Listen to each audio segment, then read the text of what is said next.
In this tutorial, we'll show you how to properly configure a storage vault. To configure a storage vault, you first need a configured archive device. If you still need to create an archive device, follow the tutorial shown here.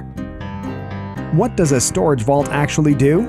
Given a set of conditions, a storage vault archives or migrates data from a source system to a specified storage target. When you launch the Create Storage Vault function, a new window will open. Choose a suitable name and data type, then click Next.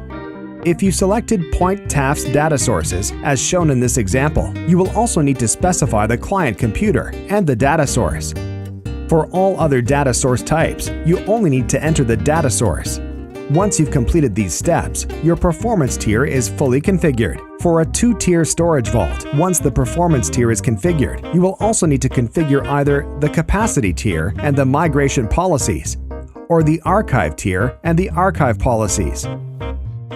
For a three-tier storage vault consisting of performance, capacity, and archive tiers, you will need to specify both migration policies and archive policies. These rules define when to migrate or archive a given file. In this tutorial, we'll just use a two-tier storage vault consisting of a performance tier, archive tier, and archive policies. For this example, skip capacity tier configuration by clicking Next. The performance tier is already set up, so it's just the archive tier that's missing. Click Add to add a pre-configured archive device. Here, you can configure and integrate up to 4 archive devices per storage vault. After selecting the target storage system, you have a range of options for the archive tier. One option lets you set the volume capacity, which sets the maximum size for the archive container. By default, this is set to 4 GB, but it can be changed if needed.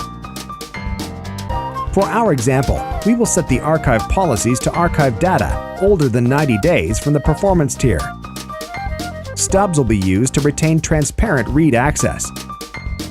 For an overview of the policy configuration options, see our tutorial titled Storage Vault, Migration and Archive Policies.